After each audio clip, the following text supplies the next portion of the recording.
Hi, Busy. I'll be sheep. Okay. All right. Time's up. Let's do this. We're in for a wild night.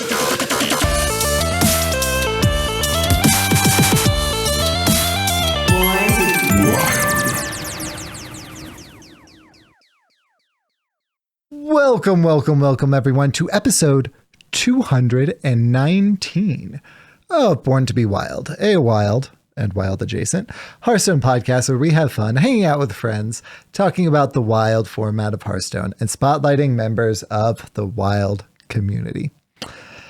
I am your host, ElectricSheepCity. It is great to be back on this beautiful Friday evening here in kickin' rad Colorado. I'm joined by fellow hosts, Hydralisk. Hey!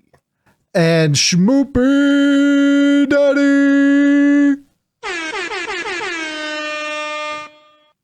Butter chicken me, dude. For those of you joining us for the first time, welcome aboard. We record this podcast live every Friday evening at twitch.tv/borntobewildhs, and the video version of this podcast is then posted to YouTube shortly thereafter. Audio versions are also distributed to all podcast apps. However you are watching, listening, or absorbing via osmosis this podcast today, thank you. Yes, you. Content plug, Schmoopydady. Before we get into the main topic of the show tonight, I'd like to say a quick thank you to the patrons of our show. Your support means the world to us. If you enjoy this content, please like, subscribe, and comment on this video on YouTube. Another simple way to support the show is to leave a review on your podcast platform of choice. If you're watching live on Twitch, we've got some awesome emotes that you can unlock by subscribing to the channel. This is free if you use Amazon Prime. Finally, if you'd like to support the show financially, you can join our Patreon for as little as $1 per month. We have some channels in the Discord that are unlocked by subscribing to the Patreon, where you can see the show coming together each week. Check it out. If you'd like to interact with us personally, please join our Discord, a free and amazing online community of friends from all across the world who love talking about Wild Hearthstone. Links to all this stuff and more, including our merch, can be found on our website, which is www.borntobewildhs.com. Sheep, how was your week? I had one of those. Nice. Yeah, it was full of a lot of stuff and things, including a lot of work. I worked like a lot that should be like concluded with the like super busy times now. Just in time to like onboard our new like boss at the very beginning of November. It's fine. It's all going to be fine. Everything is fine. So lots of work. I made dinner the other day. You know how I always say that like, you know, I've got my go-tos that like I can do, but like otherwise, you know, I give us food poisoning, and you know it had been a little while since I had made these eggs, and these eggs were really good. Well, we got some new onion powder, and my friends, I accidentally put too much onion powder, which means that I put a little bit more garlic powder than I normally do, which means I put a little bit more like cheese than I normally do. And my stomach acidity was like off the hook because of all of those things, not the eggs themselves, but all of the stuff that under normal proportions is fine. But whenever everything except for the eggs gets turned up, it was too much. So I managed to mess that up as well and suffered the physical consequences thereof of my disastrous actions. Acid reflux. Yum. Yum indeed. I found out from the Born to be Wild Discord server that there was an unintended consequence, I'm assuming unintended, of was it Cauldron Elemental? I think it was called the 8 mana 8/8 elemental that gives all elementals +2 attack. Yep. Well, the new Ragnaros hero portrait, the pay to win $60 one, is currently coded as an elemental, and like Schmoopy, I have that in my collection. So to attack. So I took a halfway decent elemental shaman and made it worse by putting those cauldron elementals in it, and proceeded to I think I went 0-4, 0-5 with it. But I got to at one point go out by buffing up the attack to my hero so I could attack into a minion on board that had enough attack to destroy my hero. So in a way, I found lethal. Hydra, how was your week, my friend? Well done, Sheep. Not too bad, honestly. A bit of a slower month, I'd say, Hearthstone-wise. Obviously, I'm loving some Pirate DH as well when I can squeeze those in. Basically, I kind of I try to squeeze them in after Mrs. Hydra and I watch our bedtime show, and then I'm going to read my book for an hour. I'll try to jam, depending on how much time I have, jam as many games in there as possible. We're going to talk about some nerfs and stuff later, but Big Spell Mage is something that I decided to try out and see hey, is this still good? And yeah. I mean, at least in my sample size, still good. Anyways, so 5-1 with the deck. So more later. More later on that.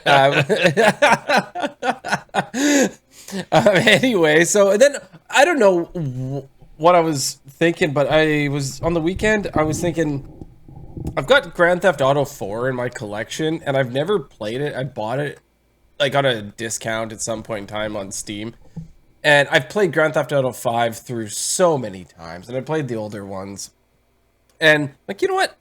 It's not that old. The graphics can't be that bad. Let's give it a go. And I hopped in and I started playing it. I started once a long time ago. I didn't get very far, and then I played again. I'm like, this is pretty fun. Nice. And so I spent a chunk of my Sunday playing some GTA 4 after I had edited and posted the podcast. I was like, yeah, I'm gonna play some Grand Theft Auto 4. Schmoopydady, you got something to say about GTA 4? I'm just kidding. Yeah. No. I'm just curious. What other games you guys have in your Steam files from Wednesday saves that you bought them, you never played them? Because we all if you have Steam at all, you've gotten suckered in. I've gotten hundreds of them. Oh my god! Humble bundles, man, humble bundles. Because I'd get it for one thing. I'd get it for one thing, which is the one thing that I would normally count for that in the collection, but it would come with 20 things that also technically count, and some of them I'm halfway interested in. But look at this value. Yeah, I have hundreds. Value Town. I have hundreds. Yeah, for me, which is funny because I never trusted. I know people are all about the humble bundles. I was very wary about a third-party sale, and I had not heard about it. And I was like, I don't know if I want to give this other company my credit card number. But turns out that's normal. People use humble bundle all the time. Yeah. So I have not raised my collection with that. It's been only on Steam, and I still have hundreds. I have at least 200 games on Steam, which is weird to say, but almost, I'd say, it's not weird to say. You're normal. No, you're normal. Yeah, I think that is completely normal. Yeah, this is how Steam rolls us. We look at it. It's only $3. It's $3. Look, the description's pretty good. 200 hours of gameplay. That's a good deal. Oh man, you buy it. You never play it. Yeah, but it was a good deal. Yeah, that was a good deal though. I'm telling you, when I did The Witcher, I did all 3 games for like $12. Yes, Right? I bought the same bundle. I have never opened that game in my life because I bought it. Oh, but when I played them all. I talked about it on this show. I bought the bundle. I bought that same bundle at the same like probably around the same time, like that. Like we acquired them all, and my laptop couldn't even run them. But like I bought them. I was like, this is good. At some point, I can run them. That's funny. So anyway, Grand Theft Auto 4, and it also runs really well on the Steam Deck, so I can lay in bed and I can play it there too, which is sweet. Cool. So gotta love the Steam Deck. And then Sheep was talking a little bit at work. I'll crowbar a little bit in. Don't want to talk too much about it, but for the last couple of weeks, we've been preparing for this really big tour we were doing to our parent company CEO basically was coming in person to our facility. And then as managers, we were given the task of giving tours and talking about our company and all that sort of stuff. And so that was stressful, but it's so funny. You could practice something so many times and stutter so many times and mess it up so many times. And then in person, it was just like completely normal. It was fine. There was like awesome.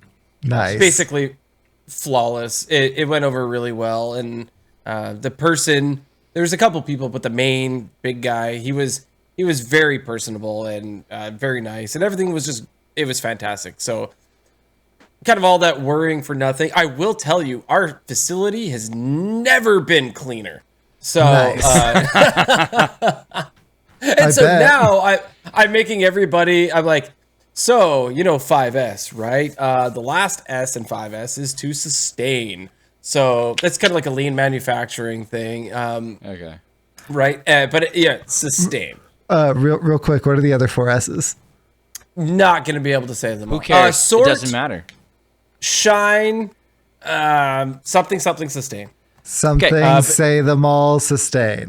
Boom. Hydra is demonstrating right now a common phenomena in education called banking, where he banked the information in a temporary part of his brain that he needed for immediate gratification or some sort of test, right? And so this is what we have to work on with our students is we have to make sure they actually store their information in a more permanent spot, instead of just banking the information, because the problem with banking is once you no longer have a use for that information, something else new is going to come and kick that out of your temporary memory. And now you're not going to remember what the 5th S is for anymore.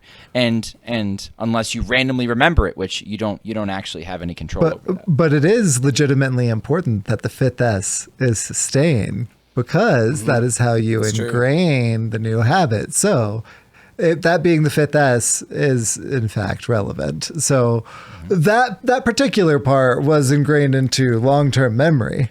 Just saying. Yep. Actually, if you go on like YouTube and watch videos on it, most companies actually cut it down to 3 S's instead of 5. Boom. And now you're only missing 66%. And they had to like Englishify it because it wasn't done in English originally. It was done. Do not quote me on this, in Japanese or something like that at first. Sounds and Japanese. So it's definitely been Englishified. So they had to like make words fit. If you know what I mean. Anyway, we're gonna sustain was the point of that, or at least attempt to. It's all about continuous improvement, right? Yeah. So. Yeah. That was good. That was today. And not to mention today, technically, because we have a holiday on Monday, it was our month end. So not only were we trying to get our millions of dollars out the door at the very end, we also had the tour with, the guys up top. And it was a bit of a crazy day. So I'm stoked to be here with you guys, stoked to do the show. It's a load off my shoulders and a lot of the other people at my work shoulders. I finished another book. I'm at 29. I finished 44. It's not impossible, sheep. We'll see. But I finished The Adventures of Huckleberry Finn yesterday. And then today I started Planet of the Apes from 1963. And You know what? So far, actually really enjoying it. It's interesting how it's definitely like the original movie, but there's sort of more to it that's going on, which obviously it's the book, not the movie. Other than that, the only other thing was Molten Core and Rumble is back. So you guys can make fun of me for disappointing Blister Guy again. But no, we've been successful so far. Yesterday we played. Yes. And we beat the first four bosses. They're basically really easy for us at this point. And for some reason, when we get to that fifth boss, it is just like exponentially difficult. But we also both made a bunch of mistakes and stuff. I think we'll just refine it and get better. I believe in you. You're not going to get a blister again. You can't. It's just we've been past this point before. So right now you've only got 2 left. There's 7. So there's 7 total. So you've got 4. So you're working on 5, 6, and 7. Yeah, Rag being the last one. Yeah. You can do it. How much longer do you have for Molten Core in this it's only around a week. Okay. Yeah. When did that start? Wednesday. Wednesday was the first day. We didn't do it. Yesterday was day 2. We did. And then we're going to reconnect kind of as the weekend's coming to a close and have the last couple days coming into like Monday, Tuesday to try to wrap up. Cool. So 3 more.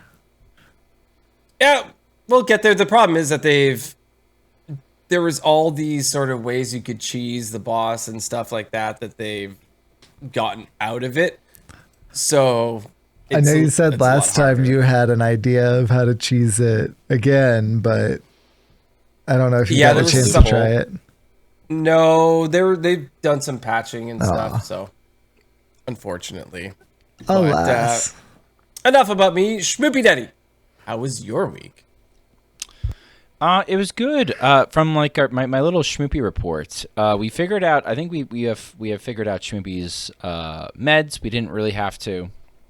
He's like taking 2. One makes him tired, and one more manages like his impulse control.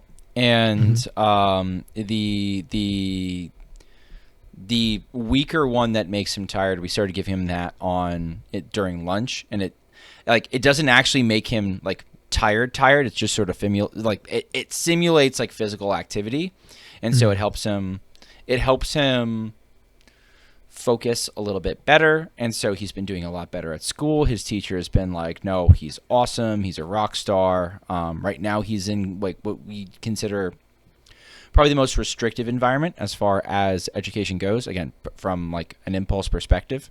So we're hopeful that if he has a really good year this year, we can move him up into what would be the next least restrictive environment, which would be kind of like an inclusive class. So it's like, it's some students with regular ed and some students that are a little bit like Schmoopy, where they need a little bit of support, and we would call that inclusion in the States. So we're hoping for that either sometime this year, or we're hoping for that next year. Like, I think it's a little bit of a pipe dream to hope for it this year, but we'll see. Like, if he keeps being like super, super, super good. The thing is, like, for the most restrictive environment, there are only X number of slots, and he's taken up one of those slots. So, like, if he's a superstar, like, they're gonna look to advocate for him and push him up. So we'll stay on top of that, and we're looking for that, and we're fingers crossed. I am coaching him in soccer, and I can see him improving, which is really weird. Because, like, nice.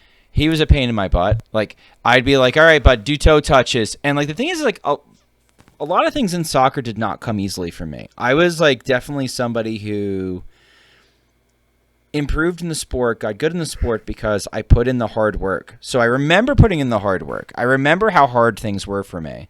And I remember being like, well, you just do this. You do this drill. You do it often enough. You get better at it. And I never really questioned it. I was just like, yeah, I like the sport. I'll just go and do it. And he questions everything. He's like, Dad, this is hard. I don't want to do it. Dad, this sucks. Dad, I don't want to. Like, he's just like a bummer at like 6 years old. It's like, dude, just like shut up and just do the freaking drill right. You're my biggest pain in the butt. I have 7 other kids. I'm trying to play knockout with, and you're complaining about doing toe touches. Shut up. Anyway, so like I can't be that negative because I'm teaching other 6-year-olds, and like Schmoopy kind of gets it because like Schmoopy's smart and like unfortunately is exposed to me pretty frequently during the day. So like it's just like, nah, dude, just go sit on the sideline. He's like, oh, fine, Dad, and like he'll go sit on, and some other kids are like, hi, Mr. Schmoopy's dad. Look, I can pass the ball like this. I'm like, oh, that's sweet. Nice job. And like, there's a certain amount of vacantness where I'm just like, yeah, I haven't ruined you yet. All right, you're all right. And so like, I'm coaching the other kids, and we're having a nice time. That's great. We're having a nice time, and he's doing well. His toe touches are getting better. He wasn't getting so frustrated that he was like insta rage quitting some of the drills. So like, he's doing, and the thing is like, he's like my best player. He assisted twice 2 goals that we had this week because the ball's in the middle of the field, and I'm like, all right, Schmoop, go get it. And like, he's surrounded by 5 kids. He's gonna scoop it out. Like he doesn't care. He's an animal. He's bigger than everybody else. He's basically as fast as everyone else, and he's got pretty rudimentary skills because he's been playing with me his whole life. So and then I'm like, all right, Schmoopy, pass the Bill over here. And Schmoopy whacks it upfield, hits Bill. Bill turns and shoots and scores a goal. And it's just like, Schmoopy, you got an assist. That's awesome, dude. And he did that twice. And I was like, holy cow. Wow. It's like that's really good. And he was cool about not being the one to score the goal, which is a good sign. So it's like, okay, yeah, he's good with like being a part of a team, being unselfish. But the thing is he's an absolute monster. It takes at least 3 kids to mark him because the ball sort of scrums out there. And like, I think I've explained to it on the show before, but like the first kid like occupies his attention, and then eventually the kid falls down because he can just get in there. And then the second kid comes steaming in, thinking he can knock Schmoop over, hits Schmoopy, and goes down because Schmoop's built like a brick, you-know-what house. And the third kid comes, and Schmoopy's a little tired by the time the third kid comes, so he kicks it as far as he possibly freaking can and chases it down, and the whole process repeats over again. So, like, that's basically U6 soccer over and over and over again. And you kind of hope that, like, you can build in some instincts to sort of, like, get them to break that cycle. And so while Schmoopy, because this is a pretty common thing that happens with my team, while Schmoopy is dueling literally the entire other team, I'm working with my other players to be like, hey, listen, ball's going to squirt out here. Come stand right in this spot right here. The ball's going to squirt out. Because I have the instincts and I've played the game. And sure enough, the ball squirts out, goes right to the kid's feet. The kid's like looking at me like, how did you do that? I'm like, now pass the ball. Go ahead. Just start moving the ball. They're going to come on to you pretty quick. And then so they're passing the ball. And so like, it's pretty cool to watch like the strategy slowly come together where my son's a human wrecking ball against the other 5 and 6-year-olds. And my other 5 and 6-year-olds who aren't actually not that bad are kind of like playing around him. So like that's been cool. And that's been fun watching him develop as a player.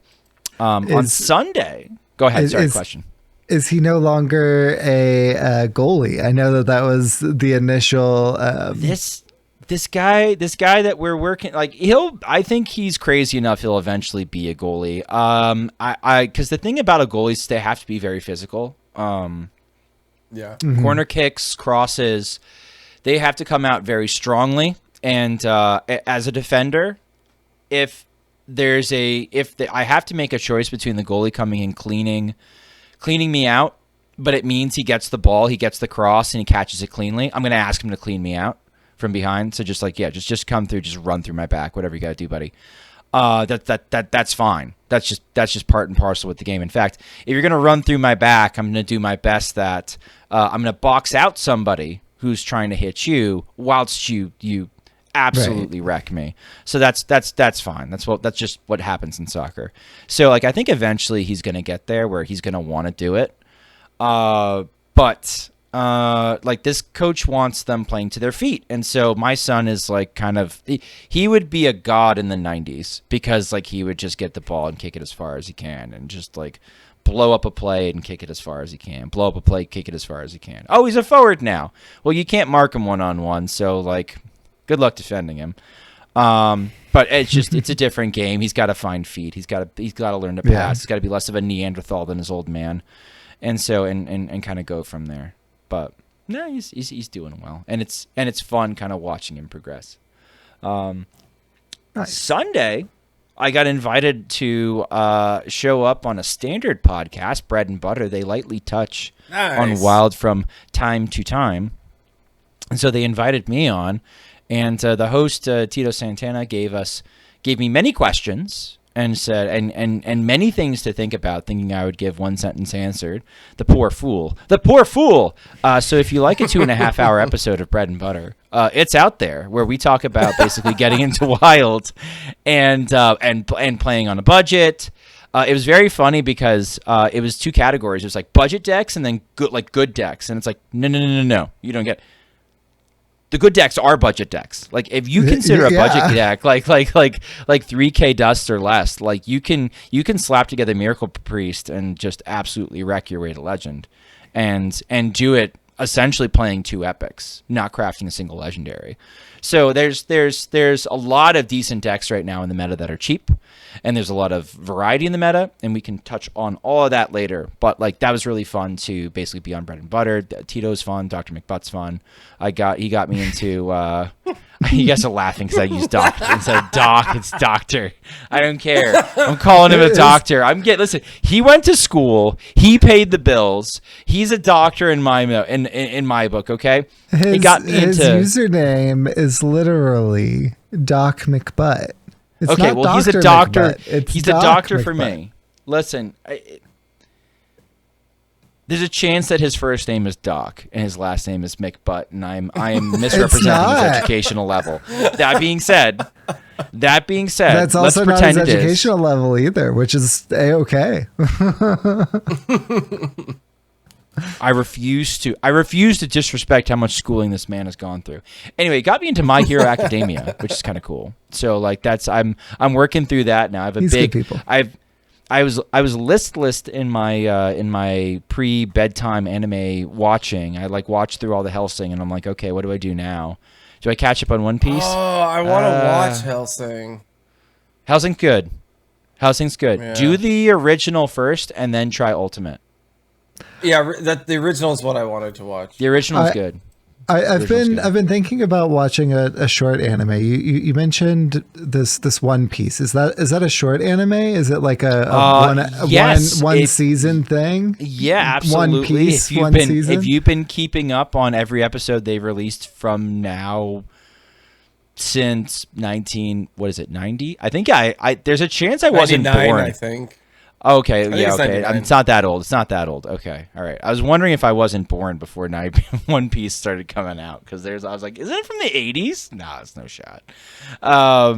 But I'm almost caught up on One Piece, but at the same time, I'm like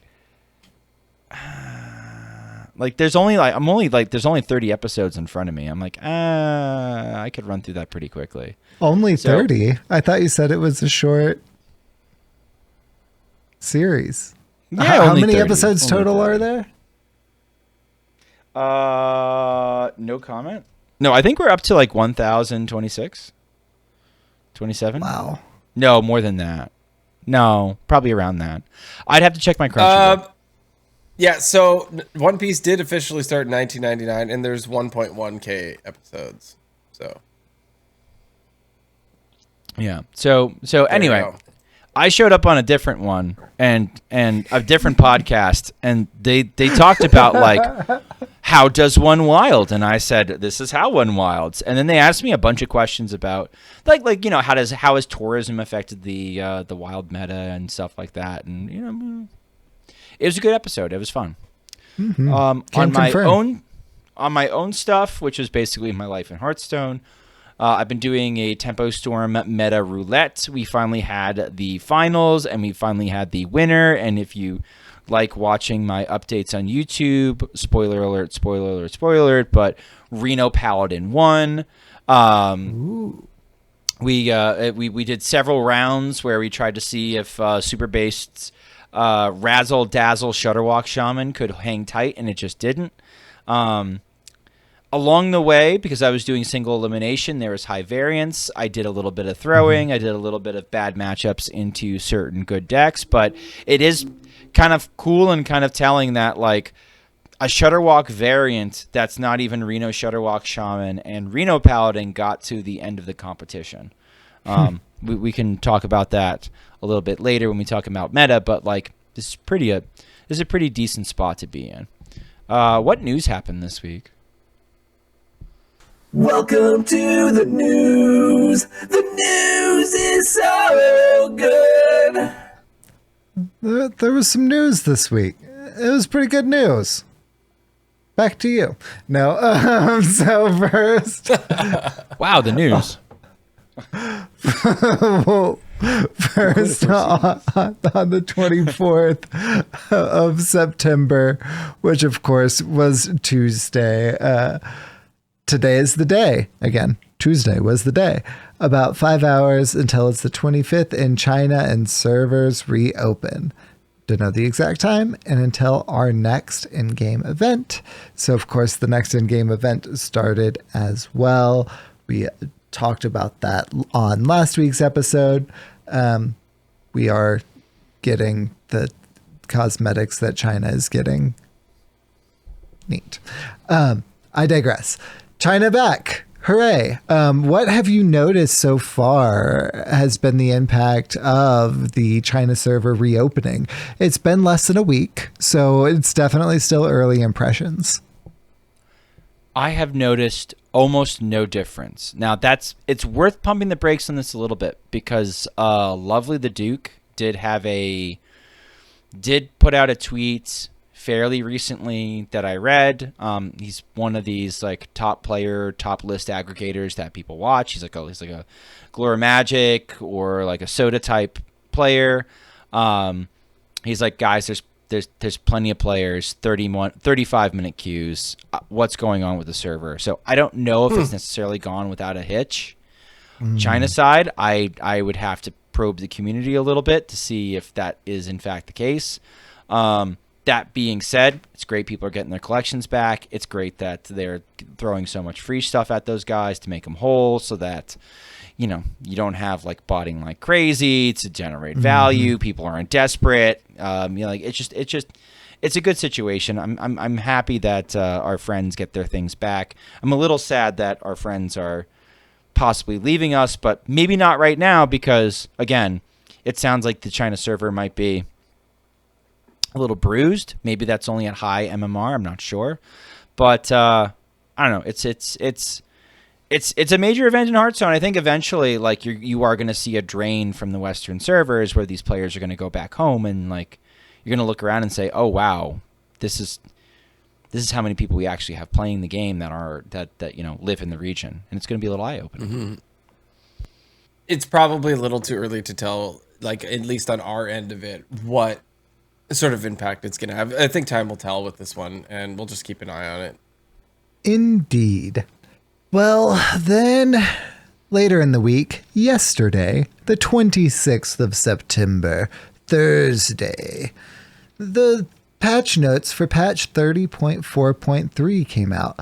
You know, what I forgot to put on here was red and green circle day. And that's okay, because we're about to talk about what the red and green circles were for, but red and green circle day also happened. It's always an event worth memorializing. Hooray! Exactly. So, one of the red circles was that of Portalmancer Skyla. Portalmancer Skyla was nerfed. Sorry, popped her up on the screen. Yeah. To 5 mana, from 5 mana to 6 mana. So was a 5 mana 4/5, now is a 6 mana 4/5. Still the Rogue Tourist, still a Mage card, still Battlecry, swap the cost of the lowest and highest cost spells in your hand. So just slows down that effect a little bit. Also worth talking about before we talk about the impact of this is the other nerf. Because these kind of go together. Of course, these are aimed at standard. And that is Surfalapod. So Surfalapod was a 5 mana 5/6. Surfalapod is now a 5 mana 4/4. Was and still is a beast. Had and still has the battle cry. the next spell you draw is cast when drawn. Just instead of having like a really good body for the cost, 5 mana, 5/6, now really bad body for the cost, 5 mana, 4/4. So still powerful effect, but what's kind of goofy is this was already getting cut from some standard lists. So like they're nerfing it, but people are already saying, not really worth running. So it's a little bit of a funny nerf. I don't play enough standard to really critically speak outside of that, but just that's something that I did hear said by people. I really liked Cephalopods into Watercolor Artist, which would draw Tsunami, which would then play Tsunami immediately, which, you know, then also decent. would draw a card. Yeah. So I really liked Cephalopods in the standard list, but, you know, I have been less plugged into the standard meta game this past week in the meta developments. So it having gotten cut, I'm not sure what they were cutting it for. I'm sure there's a reason. Right?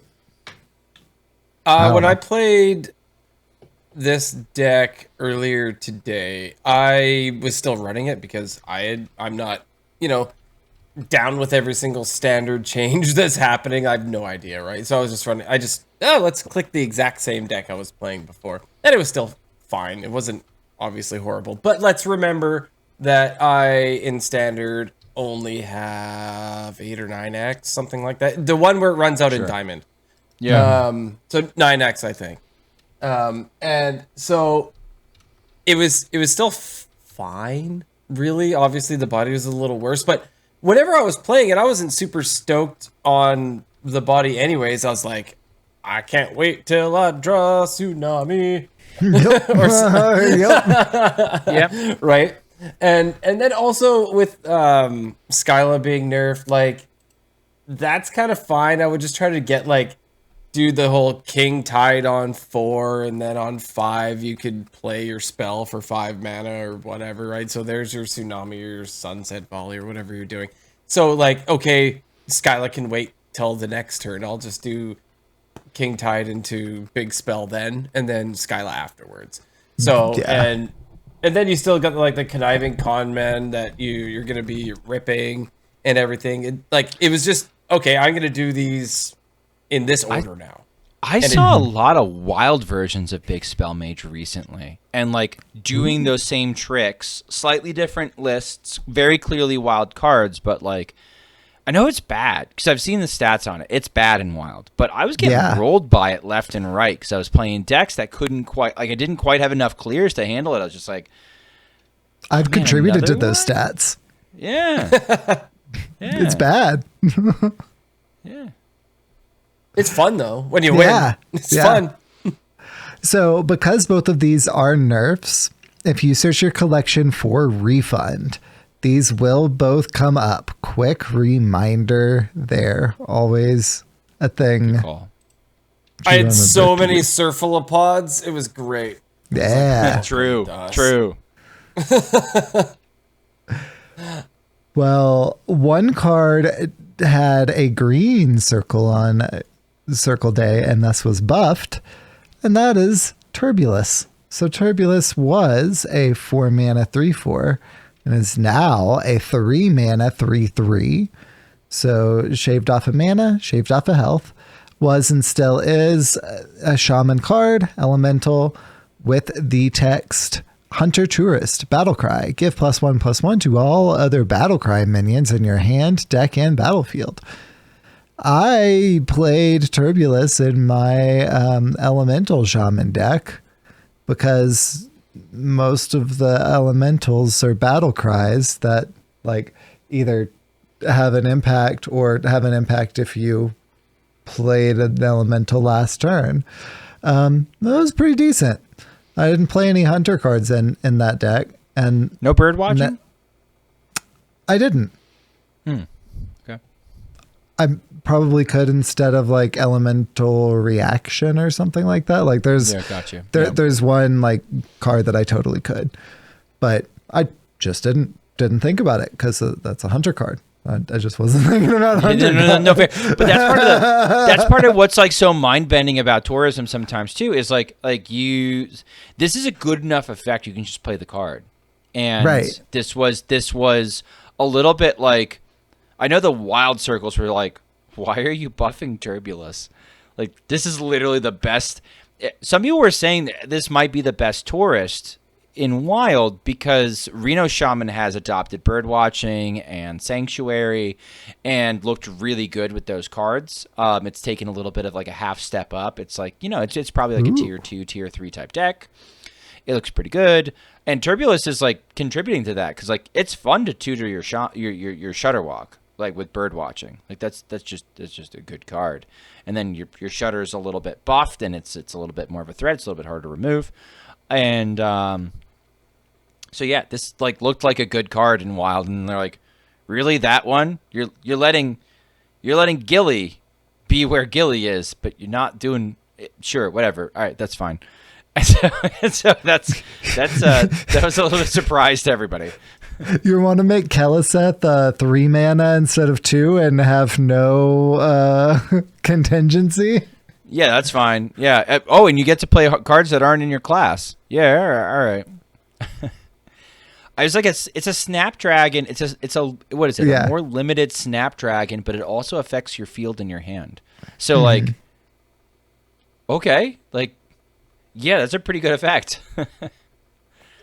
And I undersold this card. This is, I think, the card that I missed, that I've really missed on this expansion. And I should apologize and say, I'm sorry. The Hunter cards in Shaman is good. It's not Dudu's. And Sheep was right, and I was wrong, and I'm a done poo-poo head. Hydra was right, remember too. I'm pretty sure Hydra was piling on that. Hydra's like, no, that seems good. And I'm like, nah, it doesn't. And Hydra's like, I think you're an idiot.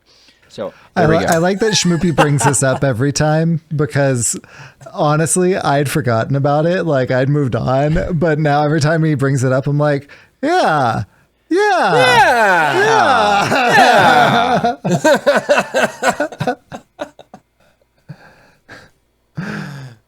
Well, there were also some Battlegrounds updates, quite a few of them. You can, if How you're many scrolling, pages this time? 8? At least 6. There's Maybe a lot. It's in the double digits. I don't recall. It was in the double digits. It was a lot. It was a lot. Yeah. I scroll right on by them most of the time. I play Battlegrounds sometimes, but Battlegrounds is not my like pay attention to things mode. If they printed it, you'd lose a rainforest. Like you gotta like, there's like a certain conservation aspect here. It's like, thank God it's all digital. Like, it's like if it was actual paper, like holy cow, we'd have to displace some marmosets or something. I don't know. You know how when you click on the shop and there's like the for you like tab or whatever, there was a Patches skin and it was like 100 rune stones, and I was like, oh, I could buy a Patches skin for 100 rune stones, and I clicked on it, and then I was like, wait, I didn't buy it because I don't have rune stones. I would have to buy rune stones first, right? So I'm like, I'm gonna have to buy rune stones. Why can't I spend gold? What's going real money? And then I'm poking around. I'm like, and it's a Battleground skin. You almost got me. What if they let you? What if they let you equip Battleground skins in Constructed, but like instead of doing the emotes, you could only do the Battlegrounds emotes. So like, so the Toxic Tauren thumbs up, just like they're just spamming that. It's just I can't even mute that mother. Well, one of my favorite things has been muted a little bit longer than anticipated. Oh, no. I'm so sorry, Sheep. And that is Twist. The Twist schedule has been updated. So Twist is returning in December. I think before we were thinking it was going to be, October? Yeah, November? October, I think, was the first. Yeah. So now returning in December with patch 31.2, the first major content patch after next expansion launch. Mm-hmm. So we got some, confirmation of things there. to, which is cool, I guess. It will return for 3 consecutive seasons based on the Wonders format, so that anyone who missed it the first time will have another chance to experience the twists. More information about the specific rules of each individual season will be shared closer to launch. Now, if you think I don't have a spreadsheet of what all of the different Spreadsheet? Yeah, all the different things Cheap where sheets. I Prepared with the a thing. sheet. With a, I shared it with spreadsheet. Matt. I'm just seeing if I can find which one I shared it with him most immediately, but I may just be quicker to pull it up on Google. So yeah, here we go. No, wrong one. Here we go. So the Wonders format, of course, was the one with Caverns of Time before Journey to Ungoro. So that was Wonders plus Journey to Ungoro. So Wonders was Legacy, not Core or Classic, but Legacy. Curse of Naxxramas, Goblins vs. Gnomes, GVG, Blackrock Mountain, the Grand Tournament, League of Explorers, Whispers of the Old Gods, One Night in Karazhan, Mean Streets of Gadgetzan, and Caverns of Time. So Cthulhu Jade Rogue. So Sheep, you and I are going to play Hand Buff Paladin, right? I mean, probably, yeah. Probably, yeah. We're probably just going to just jam Hand Buff Paladin, yeah. Yeah. Or yeah, the Cthulhu, The Cthulhu Rogue. Jade Rogue that Hydra was talking about. That was also a really fun deck. Is Cthulhu Warlock any good in that format? I don't think think it was super it competitive. was too slow, right? It was too slow. Yeah. So the Wonders formats what they were before, and we don't know what the twists are, if the twists themselves will be the same. But we had a few different twists before. So one of them was no twist at all. It was just the very first one. Hey, it's a different card pool. Nutty twist. Didn't see that coming. The second one was XL. Players can play with a deck of anywhere between 30 and 40 cards, and their life total is equal to the number of cards that they have in their deck. So if you played 30 cards, you had 30 health. If you played 32 cards, you had 32 health all the way up Get until Me 40. Out, I think, was streaming 33 card decks just to mess with people. I Or was running 39, like 31 or 31 card 32. mess. Like just to be as cursed as possible. Just be like, yeah, I didn't cut a card. How does that make you feel? and recently I was watching Martian have a dialogue with Lorcana players where he was like, guys, I'm looking at like the Lorcana tournaments and I'm like, why are there people like running more than 60 cards? Like, why aren't you like cutting down to 60? Because it's an advantage to be at 60 to be more consistent. Yeah. And again, it's like a nascent. It was like he was like getting shouted down. He was getting downvoted so hard on Lorcana Reddit. They're just like, you idiot! You always run all the tech cards you can so that you can win every matchup. And he's like, but none of these cards win. I don't know. It was very funny to watch another community kind of like come up with it. Yeah. It is slightly different in that like the tech cards that you include, you can turn into basically mana. That said, I still agree with Martian that like, what if you're like not turning like tech cards that you don't want in your deck into that you're just like, oh, smoothing out your curve later in the game, right. or like you can make your deck more consistent. So at the end of the day, I still agree with Martian, but that's probably why they're baited into including tech cards, because they can, and if they draw them, then they can just turn them into ink, I think is what their mana system was called. Yes. You can ink them, and then they're ink-proof cards. Ink-proof was my nickname in high school. Ha! Neat. So then after that XL month, we had Wonders plus Journey to Ungoro. And that did not have a twist because it was just the twist was that they introduced Ungoro. And then there was the December that we almost didn't have, but then they were like, fine, we'll just run it back. Yeah. So it was Wonders plus Journey to Angora with no twist again. So if they're bringing back the Wonders format, nutty. Is there going to be a twist? Is it going to be Excel? Are they going to do different twists? Like my thing about twist, and I say this as someone who has advocated for the mode so hard because I think it is so fun. Like the Wonders format, I like hand buff Paladin is going to be a blast. Like especially if they go back to Journey to Ungoro like later on in that, cool. But like the mode is called Twist, right? I just rolled through what the first 4 things were. There only one of those 4 had a twist in it at all. That was the XL one. The other ones, it was just the different like card pools.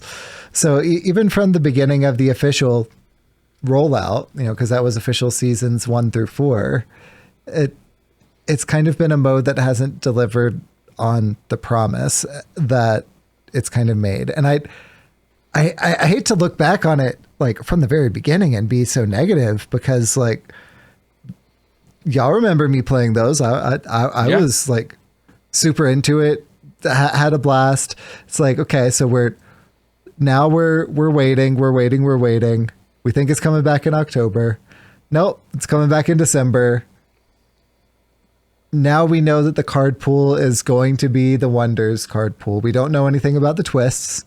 Yeah, are they going to include different twists? Like, because the twist can make or break it. Like they've had some this game cool mode since the spring, like early spring, right?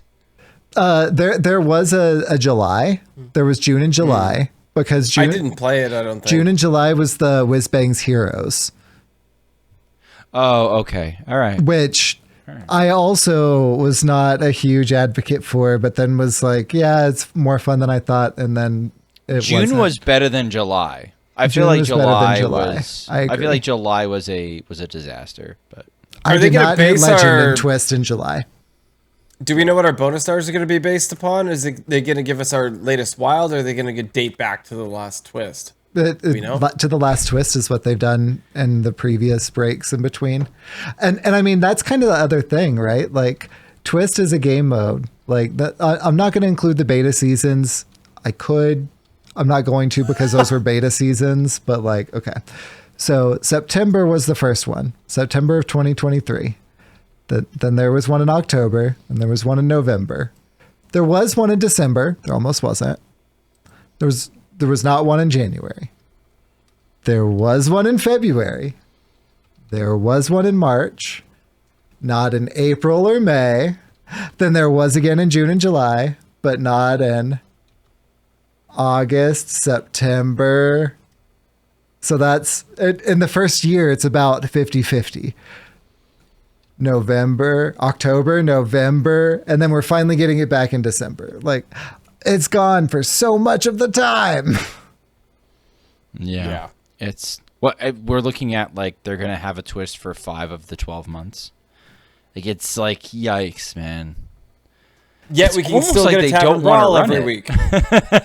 I think it averaged to 7 of the 12, but that is partially because of the month that they just ran back a month because they were about to be off a month, and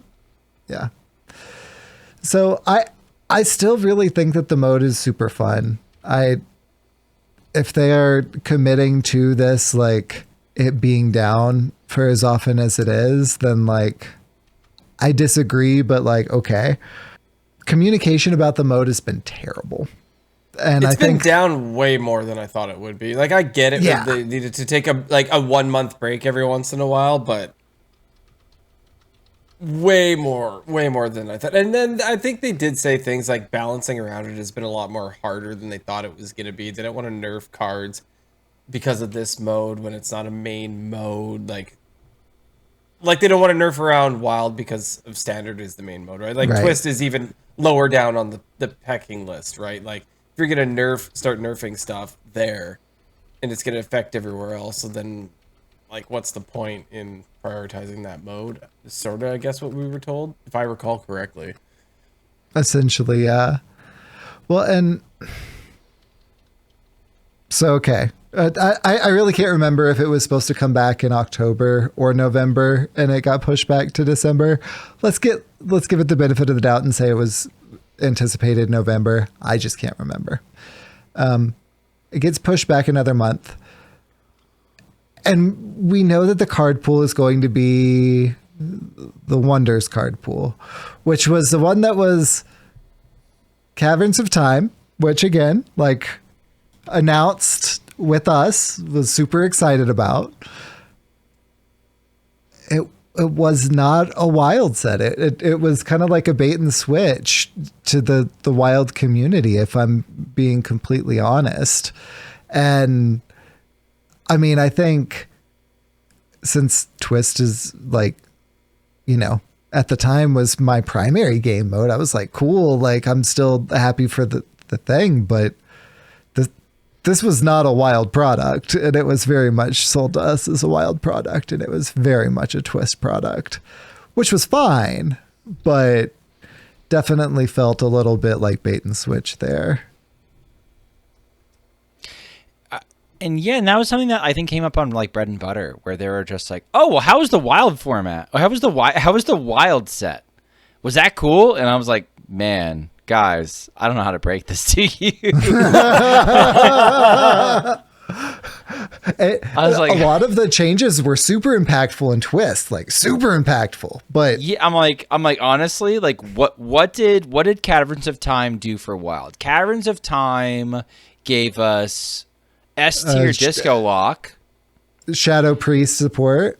Yeah, Shadow Priest support because like again, like if you read the quotes, and like I'm not going to directly attribute, like I could, like Matt London, like somebody asked Matt London, "Hey, why did Shadow Bomber get buffed?" And he was just like, "'Cause Shadow Priest is my favorite deck, Lamau."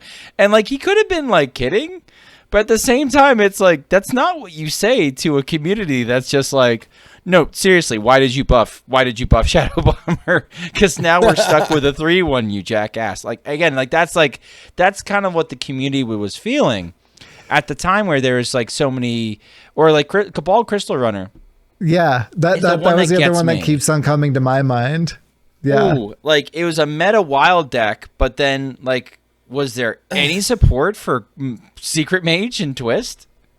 No, and they nerfed it. They nerfed it so hard. It has not been like a viable wild deck since. Yeah, Cabal Lackey has not been. Yeah, exactly. Cabal Which Lackey is has fine. Not been It had its time. You know what's funny? Yeah, Okay. I know. Some people have been trying it. I know. People have been trying it when Charge Druid was popular, but like we're gonna look at a graphic later. Like Charge Druid's way down, so like it's not an option at some point. Copper Scum is like. He's I see him ranting and raving in Discord. He's like, "Objection is the best card in Wild right now. Objection is the best card in Wild right now." Because it was eating Dorians left and right. So like that's what he was. That's what he's playing against. So yeah, like it hurt. It was like, guys, I don't know how to tell this to you. That was a Twist expansion that was a Trojan horse. That was packaged as a wild expansion. And like it was technically correct. It was a straight to wild expansion. But like no. It wasn't buffing enough old wild cards where it's like, "Oh, this is the proper power level." It's just bringing stuff up to be like, "Hey, this is competitive for Twist. Maybe they'll play this in Twist. This is kind of cool." Unnerved Jade Telegram. That card is cool. Like honestly, that's what I'm most excited for. Is like if they do like 86 Twist, like I hope they don't do it cheap because you love it so much. But if they do, like can we unnerf like Jade Telegram and like whatever the Jomongers, whatever that card was, like a couple of like the really cool cards that got nerfed for Twist. Can we unnerf them so that they have a chance in Wild? Yeah. Hydra, what were you saying?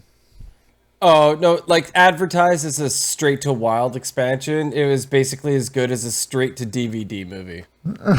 Yes. Yes. Yes, that's an excellent analogy. Except, like, I've seen some straight to DVD movies that I liked. I'm sure a lot of people liked There it too. were some straight to wild cards that I liked. Oh man. Oh, So- man.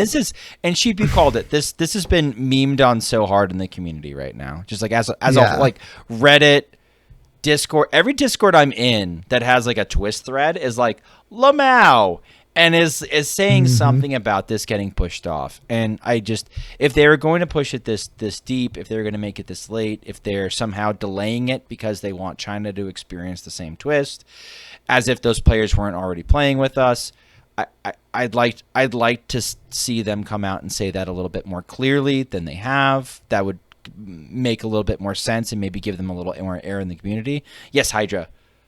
What I would like to say, I know we're kind of poking fun at the whole, straight to wild Caverns of Time expansion that was, sort of advertised as a wild expansion and it was a twist thing.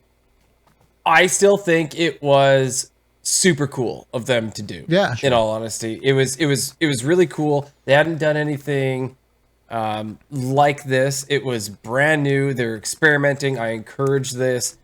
It was awesome. We got to have the devs on the show. We got to talk about this expansion that was coming to Wild/Twist. It was a really neat experience, and I think that I encourage, do it again. The Caverns of Time 2, or if you want to go back in time, Caverns of Time -1, do it again. It'd be really neat to, if they actually want to breathe more life into this, even if it wasn't like a giant home run for Wild. If they did it again, I think it's pretty cool. In all honesty. Can I float an idea to you guys? Because like Neon Heron and I were talking about this, and I was just like, all right. Because sometimes I call my buddy on my way home from work, and I'm like, hey, buddy, and we're talking THL, and I'm like, hey, and we're talking about how like ways you could zhuzh up Wild, and he's like, we have all these. He's like, they should do a straight to wild expansion. I'm like, they're not going to do a straight to wild expansion. It's a lot of work. It's for not a large audience. It's never going to happen. But they could buff wild cards because they buff wild cards for core all the time. And he's like, well, why don't you make every Death Knight dual class? Like, yeah, you couldn't knock some mana off it, but like, what if we made every Death Knight from Knights of the Frozen Thrones dual class? Like, at some point, it's like, why not? Like, so make it so that it's not just Frostlich, Jaina, and Mage, but you could also play it in Death Knight. Because, like, Death Knight exactly what I was is thinking. literally a Death Knight. So, like, why don't you make all the Death Knights Death Knight? Dual class into Death Knight. All of them? Is that what y'all are saying? That's the idea. And, like, again, his idea is, like, you could knock some mana off of it. I think it's a little tricky because Uther still sees meta play, and I think Uther is probably well balanced at 9 right now. If you made Uther at 8, that could get a little disgusting. But that being said, yeah. That being said, like, you could totally get away with that, and like DK needs something in Wild. Like that'd be at least a fun thing to do. Can you imagine? That'd be kind of neat. Some idiot's going to play like all the Death Knights in one deck, and they couldn't balance around. I swear. Like go for it, like know. you can. What do you mean balance? What balance? They're late game bombs, and some of them aren't even any good. Like I think it's totally doable. I think you could get away with it. Maybe the Rogue one might be. I don't know. How? There's no Death Knight has no draw. Its mana cheat is using corpses, which is we haven't seen any effects yet that are really like turbo busted because they can't, because it would break standard in half over its knee. So like there's no like spending corpse mechanic that's really gross. Like there's no real combos in Death Knight at all. Like you can kind of shoehorn like a Naval Mine, kind of like Death Growl, goofy thing. That's fine, sure, go for it. But like there's really, because of the lack of draw and the mana cheat is basically all using your corpses. Like Death Knight's about as fair a class as it gets. Like why not give it all the Death Knights? It'd be fine, I think. Well, Death Knight will not be seen in the Wonders format of Twist. Yeah, sorry about that. So to bring it full circle to there, I didn't mean to get like all grumpy and whatnot, but also You're like, allowed. It's your baby. You know, This is your baby. You're allowed to get grumpy. I've been really championing this mode for a while, and I feel like it's not really been given a shot, and that's been really disappointing. And honestly, I hope that we see some cool twists. Like whenever Wonders was a thing before, there was either no twist or it was XL. And XL wasn't really my favorite twist, but like, okay, they were trying something. It's better than the nothing that was other things. Like we know that we're going to be seeing Wonders in December. Let's see some cool twists. Like honestly, the beta one, like no neutrals, that was at least a cool twist. Like do something, please. I want to be like talking excited about the mode again and not like, oh, it got delayed. It sure would be cool to have like seen that in like, you know, how many sentences is this? It's less than it's a paragraph, but it's not a very robust paragraph. It's like 3 or 4 sentences. At the very bottom of a, you know, not the largest patch, but like not a small patch, like notes either. Like there were definitely double-digit pages. Like it's buried. It's saying that it's just being delayed. There's no further communication. It's just kind of like, and we'll sneak this in there too. And feels bad and I don't like it. Yeah, I guess one of my bigger complaints is people were buying twist decks and stuff like that. That's sort of a bummer, right? Is something that's not really around when you could buy the decks, buy the packs, all that sort of stuff. And where's my mode? I want to play my mode. Yeah, I don't know. It feels like it's getting the duels treatment. Like it's very quietly just sort of getting shoved out the door. Like for me, like one little paragraph at the bottom of these big notes, like it's just like very quietly being shown the door. Duels, like wasn't Duels like in like a bug fixing or whatever? Like it wasn't even like its removal was under bug fixing. Like it was just like, come on, man. Like, that's just disrespectful. That's just disrespectful on the way out the door. You don't got to do that to Duels. And I feel like I really wish I could disagree with you. I wish I could disagree with you, but I think you're right. Yeah. I mean, that's what we're seeing here, right? And I haven't always been I haven't always been a fan of Twist either. Like I haven't always enjoyed every mode that they've done, but at the same time, like I know you have a lot of passion for it, so like I don't want to see my friends sad, and I also like they haven't really as outlined by Martian on those Tempo Storm articles. It never really articles. It never really got a fair shot. Like it never got their full attention the entire time. Hydra, I cut you off. What were you saying, man? It was. I would say next Duels mode. Classic Hearthstone. What a twist! I think that twist! Exactly what you're talking about from Martian's article is exactly why I'm feeling so frustrated now. Is because it's at the very least what we're seeing is just such like a neglect for the mode that it's more of that not giving it a shot. That it's just kind of like we had this cool idea. It was a cool idea. We didn't really do much with it, and we're bringing it back, but it's later than we said it was going to be. And it's going to be the same card pool as before. Again, if they do some cool twists for it, so I can champion the mode again, I will be very happy with that. I want that to happen, right? It just it kind of reads like we're going to get what we had from Wonders before again, where it's Wonders with no twist, then Wonders with the XL twist, then Wonders with the twist being that it also has Angoro. Like that's what it's kind of looking like. Yeah. And you know what? I think that honestly, it's a business, right? So they're looking for another home run. The only other home run that they've had other than standard Hearthstone is Battlegrounds. That is their biggest home run that they've hit. Like the audience is almost, I don't know the numbers exactly, but probably a 50-50 split between people actually playing Constructed and Battlegrounds. Like it's massive, right? So when they introduce something like Duels or Twist, and they see that, let's make up a percentage, 2% of the population is playing Duels, right? And how much money are they making off Duels? Nothing. How much resources are they putting towards it? How many salaries are going towards that mode? And it's not pulling in, okay, done, right? The mode's out. Yeah.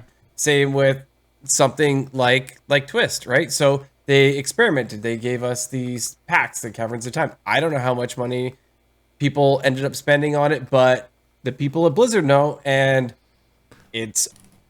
obviously it's not paying off as much as that they thought it would. It wasn't their next home run. Like it really obviously hasn't been, because if it was, we would see that support, right? Like there was a big kickoff in the beginning. They had they won on all the podcasts and they advertised it. There was all these cool reveals on it. They had packs for it, everything. It was supposed to hit big, right? And I'm guessing it didn't land as big as they thought, and it's not really worth, like, with actual money, it's not worth their time to put their resources that they have, and we also know that they've downsized. So they're going to put those resources elsewhere. Martian's article did a great job of going over why it didn't succeed too, right? Like the beta seasons was basically returning to a lot of Stormwind, questline stuff. It was pretty polarized. I personally really enjoyed it, but it was a pretty polarized reception to it as well.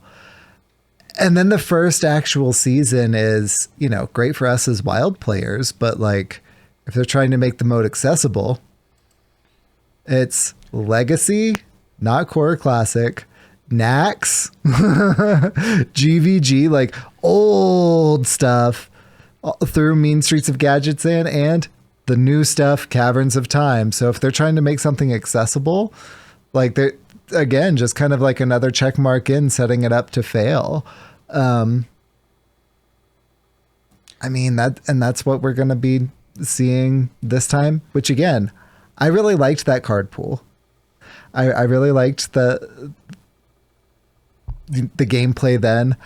I really do hope that I'm wrong in my we're just going to recycle the same 3 quote unquote twists, especially because 2 of them weren't twists. That still bugs me, obviously. I hope that I'm wrong about that, because if they introduce 3 new twists, that honestly would show to me that they're at least putting some thought into the mode and not just recycling old twists already just because. You know what I mean? Yeah, I think there's a non-zero chance we actually do see Classic come back.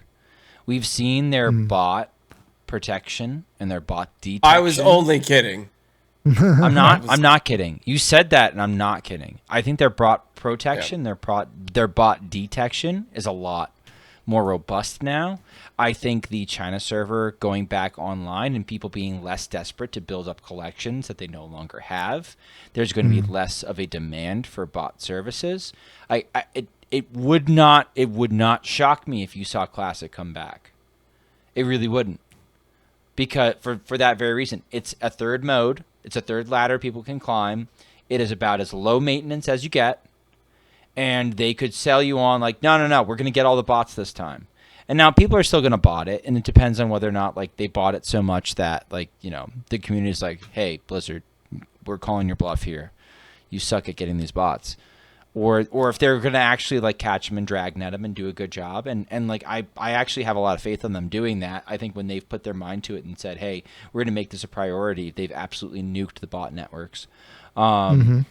time and time again, to the point where you don't see bots in high-level Hearthstone play anymore in Wild. Like, number one, there aren't any really good decks that are bottable, but like to double tail off of that, I think even Shaman's like quietly good right now. It's not like we're swimming in even Shaman bots anymore. Like they have to work their way up, and when they work their way up, they get nuked, and then they have to start over again. So like I think that's a good thing. But it wouldn't shock me if Classic came back after the end of these 3 months. It's like, oh, that's a twist. It's Classic again. That's what I meant, right? That's what I meant. Honestly, like we've seen with the fast forward month that they can roll out at the very least individual metas, essentially, right? Like it's not classic, but like, you know, if they want to pay lip service to like we're doing a different twist, quote unquote, then it's just the first one is what did they call it in the fast forward one? I don't remember. But they just introduce a different expansion every single month, and boom, there it is. Like each season, each month is a different card pool. There you go. Have fun. They've proven that the technology is there. Like, I mean, if you want to go super low maintenance with it, something that you've already shown you can do, I'm sure that it's more complicated than just do that, but longer. Obviously, right? Yeah, it's more complicated than that. But if you can set it up to do that and then just like forget it, then honestly, I think that would kind of be okay, because then we could experience different metas and actually do that for a whole month. And then the next month would be something completely different. And like whenever we were playing that fast forward month, like something that I would try out at the beginning of the day wouldn't be viable by the end of the day, or would be like the new hotness by the end of that day. Like give me that in a whole month, and I would like, that would be perfect. Like give me that. My only issue with the doing it every day like they did was that whole like fear of missing out thing. Yeah. Where if I didn't play that day, I was like, oh my gosh, I can't believe it. Like what my favorite deck was just like viable that one day. Mm-hmm. That was it. And then it rotated out, and I didn't get to play it. That's exactly why I'm like, make it a whole month. Like make each one a season. If it rotated out. Did it make each one a season? Yeah, make each one a season. But done. Yeah, like something else was better. That deck is no longer good. Didn't they just completely compile everything and nothing rotated out? Is that what happened? Yeah, it was all additive. It wasn't like the yeah. So it was completely wild by the end of it. Like, it was so cool. It was so cool. But you did get to miss certain metas, right?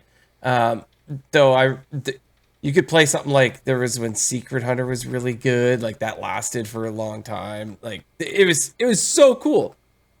That's probably the most I played that mode out of the entire time, because it made me log in every single day. Darn you, making me log in, Blizzard. I logged so many Twist games that season because I just couldn't. I had to experience it. It was so awesome. Much fun.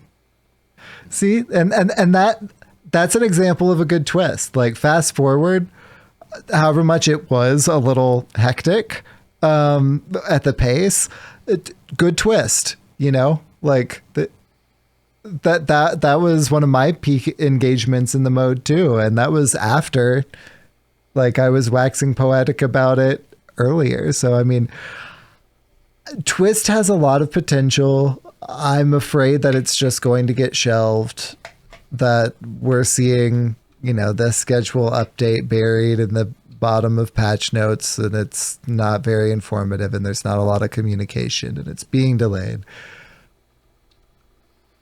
But at the end of the day, I think that if we see some different twists come in, and we see that, you know, they're at least it's still experimenting with the mode, I think that gesture of goodwill could go a long way. And the community of, we may be small, but we're very engaged folks engaged in twist like myself. With that said, tell me about the balance patch. The more things change, the more they stay the same. Question mark, ellipses.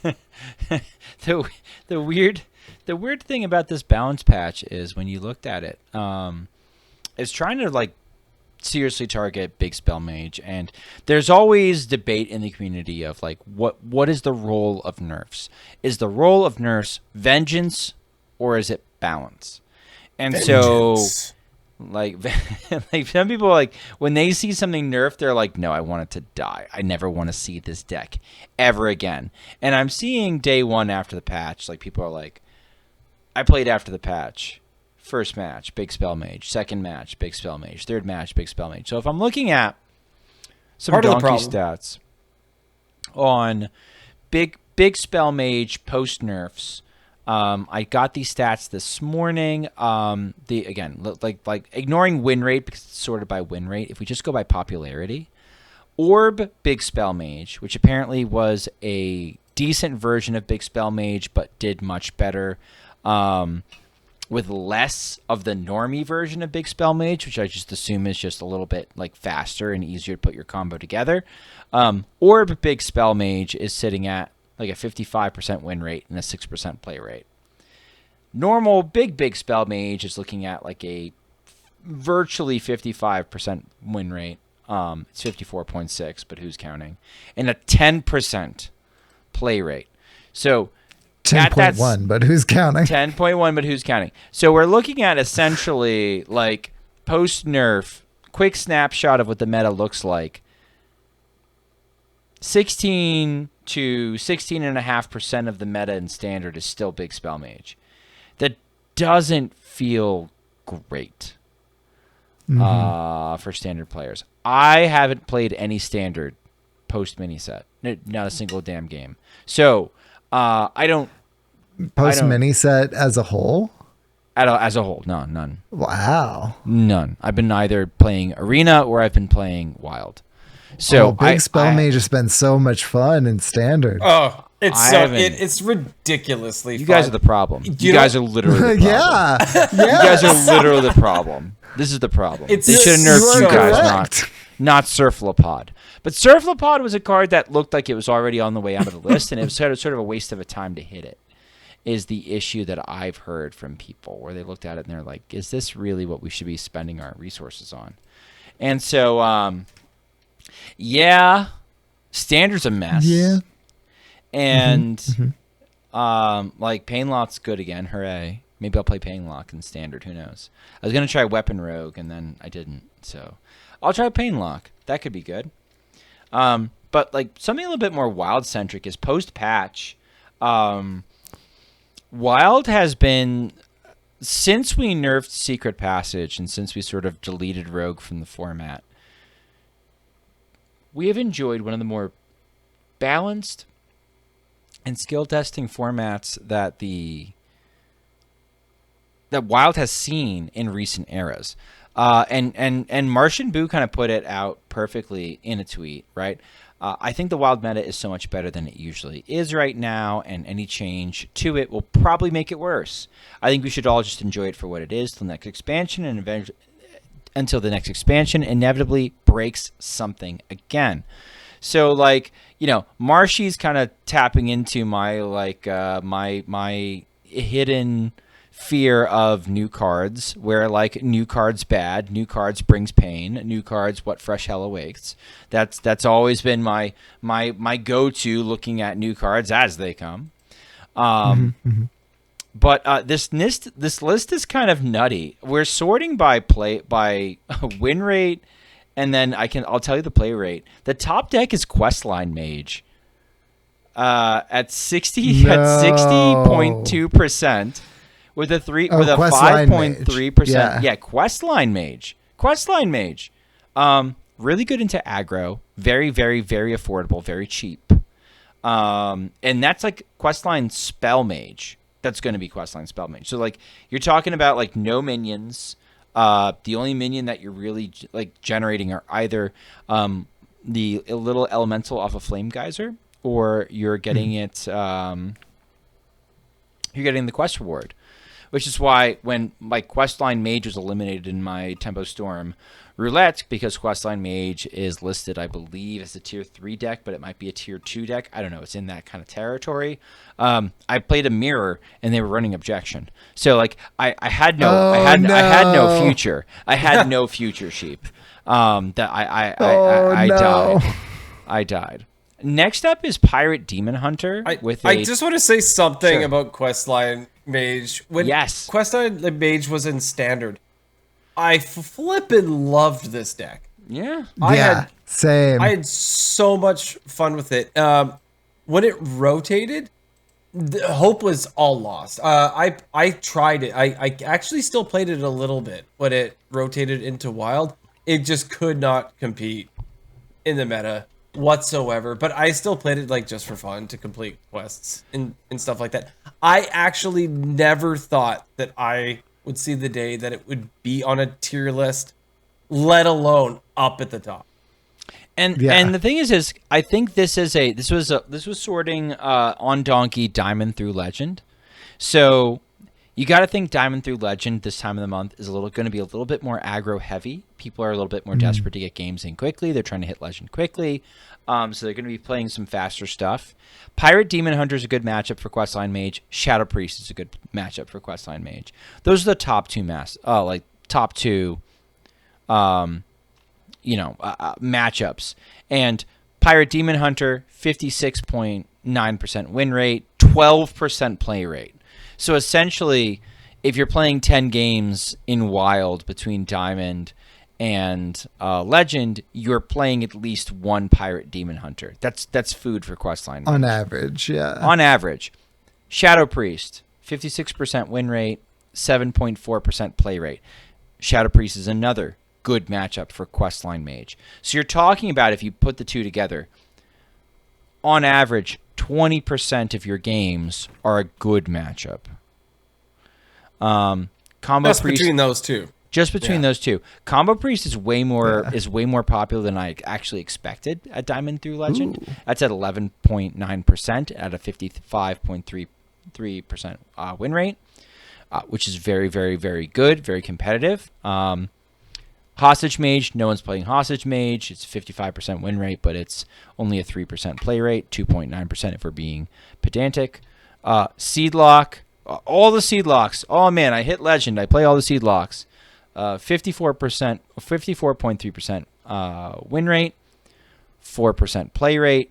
Nobody's playing it. Nobody's playing Seed Lock. Highlander Priest. Everybody's playing Highlander Priest.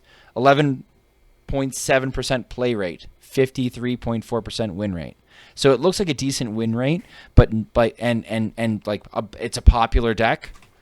Highlander Shaman, better deck in my opinion. Similar win rate, 4.2% play rate. Basically a third of the play rate. Wow. Highlander Warlock. I have not seen a Highlander Warlock this expansion on Neon 31's website. I've seen no net decks for Highlander Warlock. So this must be all jank. 52% win rate, which just goes to show that if you have Highlander cards and Renathal, you too can be tier 3. 3.8% win rate. Highlander Warrior, 51.1% win rate, 3.4% play rate. So like not popular. You can go 1-1 playing Highlander Warrior. That's kind of okay if you're just memeing. Charged Druid is an important one right at the very end. 48.3% win rate. We know it's hyperpolarized. Its win rate is always going to look like garbage. The play rate is important. 8.3% play rate. So pretty high. It's high, but it's lower than Highlander Priest. It's lower than Combo Priest. It's lower than Pirate Demon Hunter. It's not that much higher than Shadow Priest. So like if you're playing, let's say that you play 10 games of Wild, right? I played 10 games of Wild. If you play 10 games of Wild, I played 10 games of Wild. You might see one Charged Druid between Diamond and Legend. Mm-hmm. That is way down from where you might see as many as 2, or you might see as many as 3. So like the Dorian decks are getting much less popular. People are realizing that, especially if you're seeing like a quarter of your meta is hard aggro in Pirate Demon Hunter and Shadow Priest. Is Pirate Demon Hunter like hard aggro? We could have a pedantic argument about that. But like, oh, I love pedantic arguments. For what suffices for aggro, right? Mm-hmm. Between Diamond through Legend, you're going to see a lot of it. Charge Druid doesn't like that. It doesn't want to get hit in the face early. It doesn't want to have to be forced to pop off early. It can pop off early, but it literally runs no defensive tools. You're not running any removal spells. You're not running anything, any armor gain outside of Oaken Summons to draw Dorian. You're running nothing to basically protect your squishy face. You're just attempting to pull off your combo fast enough to outrace your aggro opponent. And that leads to a miserable matchup. So I think if Charge Druid is at 8.3%, I've called for it on this podcast to get nerfed. If it's getting less and less popular, I have no problem with it existing. If it's like 20, 25, 40% of my games, like it was when I hit Legend this month, I guess because people were playing it, that's a little different.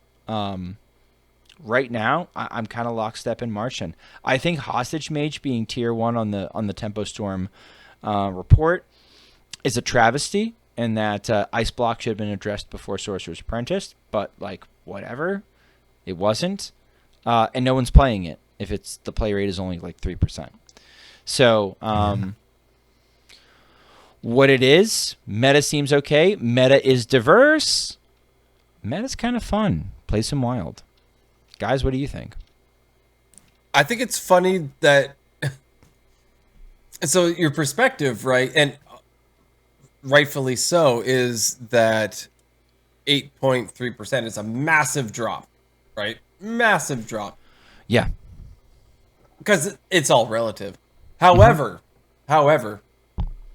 if you look at the stats, it's still one of the most popular decks on ladder when you look at absolutely at the stats, which is crazy to think about, that it has dropped so much, yet it is still like it's being beaten out by 4% by Pirate Demon Hunter and Combo Priest.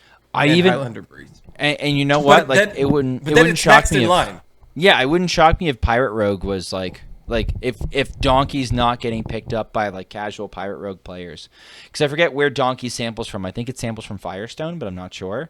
And it only samples I think it only samples opponents to be a little bit more like exclusive. I'm not 100% sure how they gather their methodology, but I think it's funny that there's no Pirate Rogue in this list at all, because I've seen a bunch of people still playing Pirate Rogue. It's a cheap aggro deck. It's like the new Murloc Shaman from Baron's aggro. If you guys remember, like, you know, Forged in the Barons, like Wild was like, if there's a bot deck that's out there, it was Murloc Shaman. Pilot Rogue is not exactly as brainless because it's doing like the Cold Blood Wind Fury stuff, but it's got some bot points to it. But yeah, to your point, it's like it's still high, but at the same token, it's not as high as it was. It's at least halved in play rate. Basically, all it is it. Yeah. And we see this all the time. It's the new. There's always the new hotness, right? So, Druid was in charge for a little bit, and it's just always going to rotate to something else. It's super cool. It's so funny. People will jump on and they will hate something like this right away. I embrace it. I think it's kind of cool when something like this pops up. And guess what? It blows the meta up for like 2 weeks or something, and then everything settles down. Don't always need to call for nerfs. I think it's cool, and let it happen again with something else. People can hate on that for a little bit. Oh well, like it's like people get bored, right? Like Wild, if it is just the same thing all the time, it gets boring. The meta is solved, right? And we have had metas in Wild where it has been solved for a very, very long time, months at a time, right? Where you have the triangle, years, right? Yeah, like where these are the decks. Well, guess what? When something like Charge Druid comes in and people will start playing Secret Mage just to stop it, Thank you. Like, that's cool. Like, I love That's these meta disruptions. Like, that's awesome. I'm not convinced this meta's solved either. Like I don't think we're done with innovations in this meta, just given how much wiggle room there is. I think Pirate Demon Hunter is uniquely unequipped to play against other aggro. I think I've said that on this podcast. So I think there is a little bit of a window there where if you've got something that's a little bit more aggro-y, that fights for board a little early, but maybe has like a goofy combo, kind of like a la a Garrote Rogue later on, like it might still be viable. Cheap, you look like you're pondering. I'm really curious to play some of this questline mage. I think that's kind of like just an interesting wrinkle of that being the top deck, because that is not at all what I anticipated, even into like a, just praise on aggro kind of thing. Like I would have thought that something like Skipper Warrior would have been, more in that top slot than something like Questline Mage. So I'm excited to kind of poke around with that a little bit. This screenshot's a little bit of bait. I don't think it's the top deck. I think the best deck on this list is probably Combo Priest. I think you can make an argument the second best or best list on this best deck on this list is Hostage Mage. But I think the reason why Questline Mage, its stats are very high, are because it's farming aggro at this level. It's just inflated because of that, which, even if that's just the niche that it's in, cool. Like that'll get you a legend. Like we take those. For a lot of people would just take that. Yeah. I'm just really surprised that it, like, especially now that you can with Skipper Warrior, just like toss out combo pieces because you've got Geppetto later for refill. Like you can just deal with early boards and not necessarily get the Armor Smith gain. Like you can contest a lot more and a lot more freely. And it just feels like that would be, that same niche, but like better. In this, so I see one toxic matchup for Skipper Warrior on this list and Hostage Mage.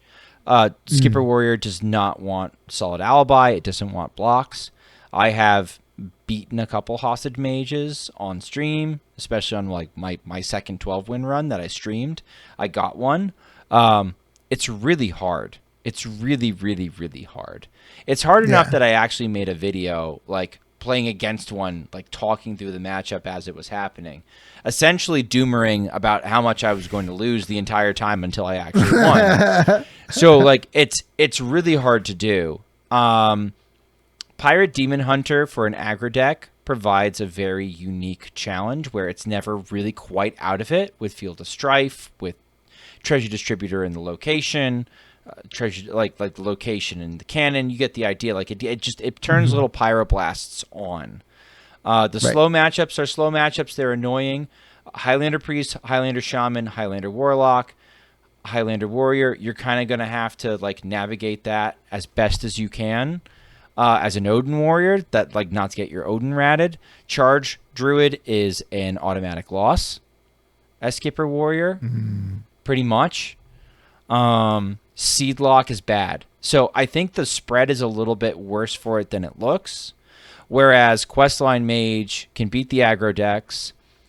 Combo Priest is a problem, but you do run Ice Block. There's a chance you can burn them down. However, Questline Mage doesn't like big boards because it wants to play the Seabreeze Chalices with the spell damage.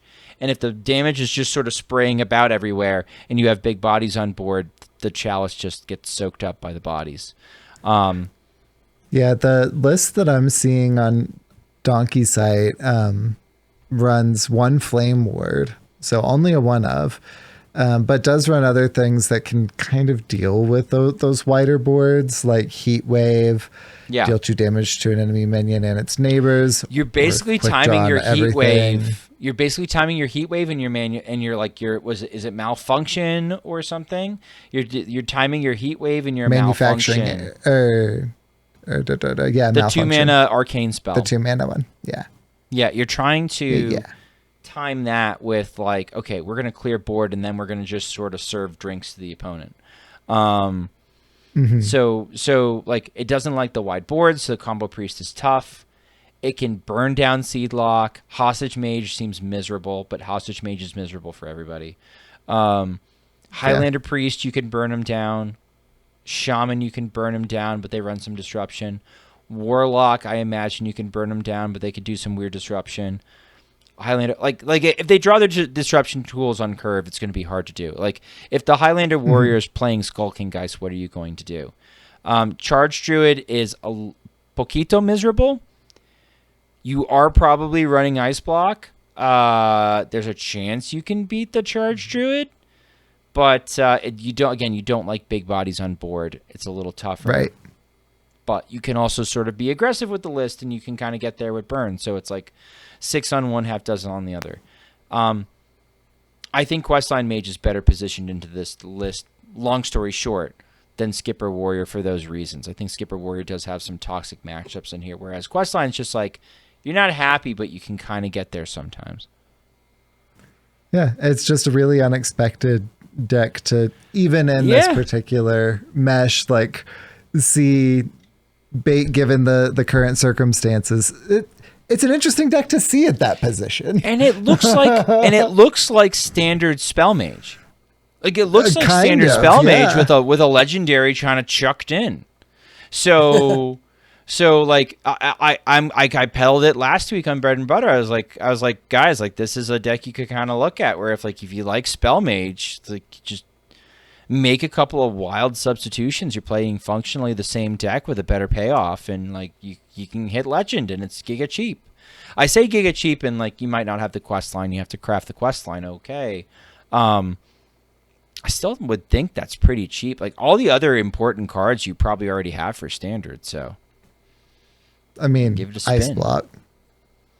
Yeah. Okay. Like, yeah. Oh man, you're right. Crafting Ice Block is going to be a real mistake.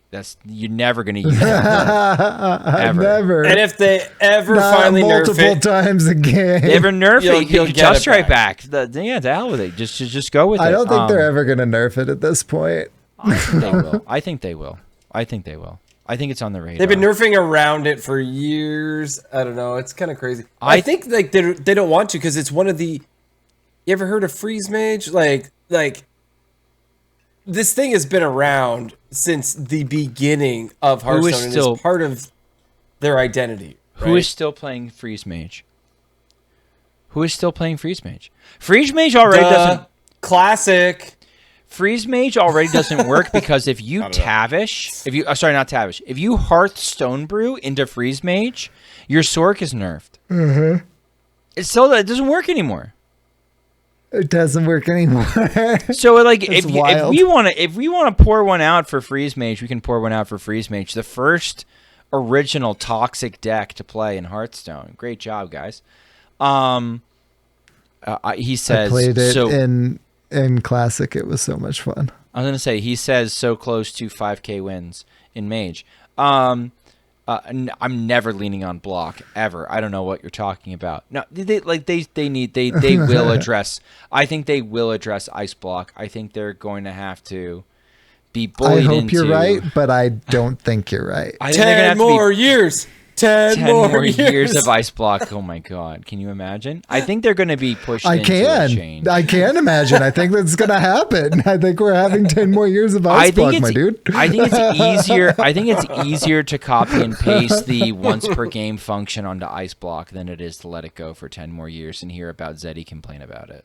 I mean, I would love for that to happen, but I don't think it's going to happen. I don't know.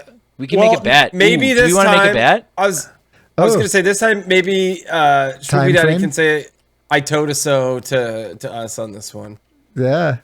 Well, I would like to make a bet, a friendly wager. What is the time frame and stakes of said wager? I think the of time friendly frame variety? should be forever. You called forever, so I'm good with forever. Yeah. But I think the payoff on the Forever. bet. How is that fair then? Because if I'm Right, saying they're because going to that nerf would just it, be but then- punishment It for has to me be- and nothing for you. So It I would has to say be a time no. frame. Dog water. I would be like, nah, man, nah. let's say I'm reasonably confident that Ice Block is going to get nerfed within the next 2 years. I think in the next 2 years. I think in the next 2 years, Two's Ice fair. Block gets touched in some way. Okay, so by September 27th, 2026. He's writing it in blood right now. 2026. Sheep's blood. My blood is somehow black. You should that get that doesn't checked out. surprise me at all. That doesn't surprise me. All right. What's the bet? Okay, so obviously that Should we Ice leave it Block. to listeners? Should we leave it to listeners? Ooh. Listeners, Ooh, can you that's The res- listener. fun. Hold on. This is the weekly challenge. So, come up with the best stakes for this bet. Will Ice Block be nerfed in the next 2 years by this date? The 27th of September 2026. This is the weekly challenge. You can post your submissions for what this bet can be. You can put some outrageous ones in there. We probably won't pick it, but we'll pick the best Craft one. every We might. single card in gold. And so join our Discord Might if be you are done by not in 2026. there.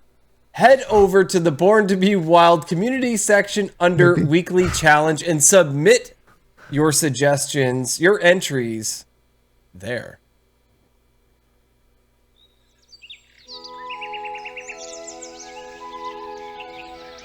Unrelated Advice with Schmoopydady.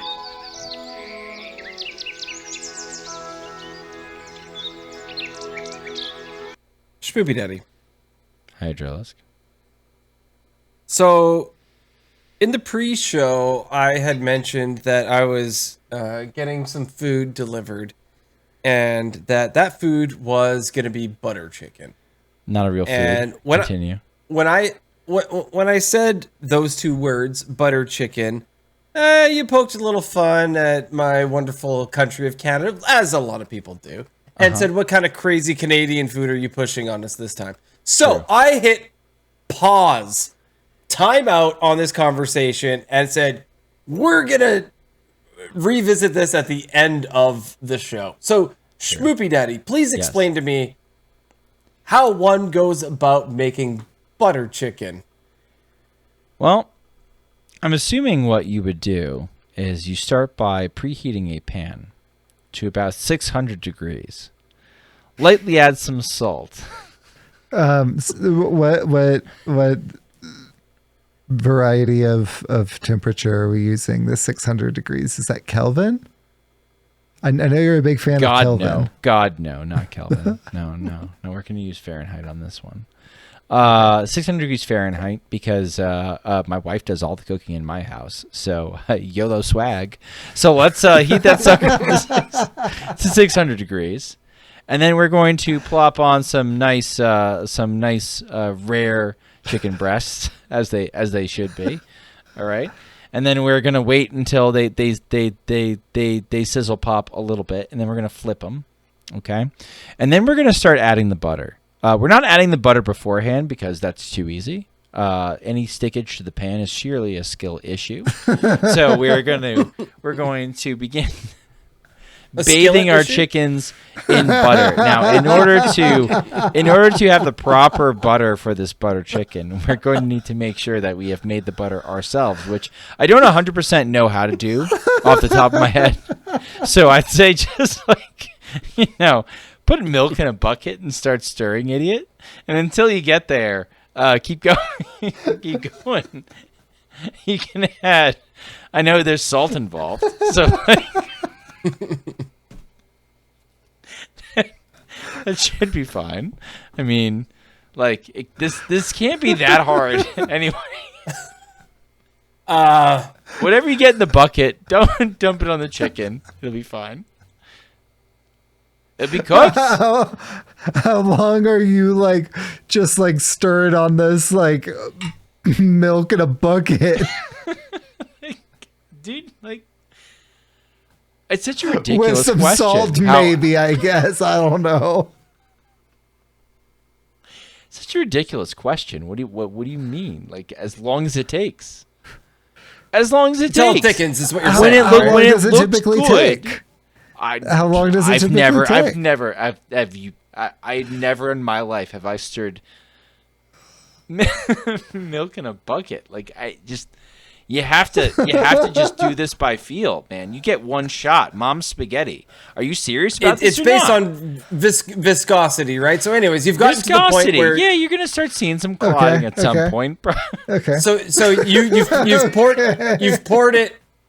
it onto the chicken now, right? So where do you go from there? Well, naturally, the heat is going to cause some,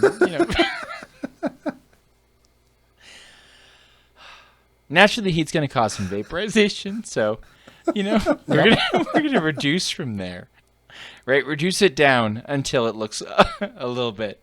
I don't know the best way to describe this. Probably gloopy. Okay. Gloopy butter chicken. Okay. And then what? If you get that nice gloopy texture, it adds a little bit of umami to the flavor. Maybe.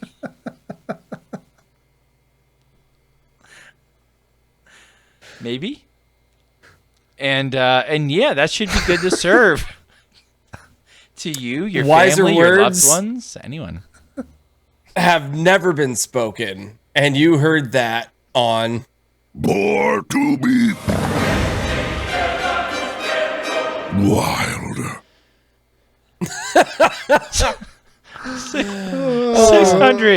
600 may be a touch too extreme. We might want it that way. That's what you think is wrong with the recipe.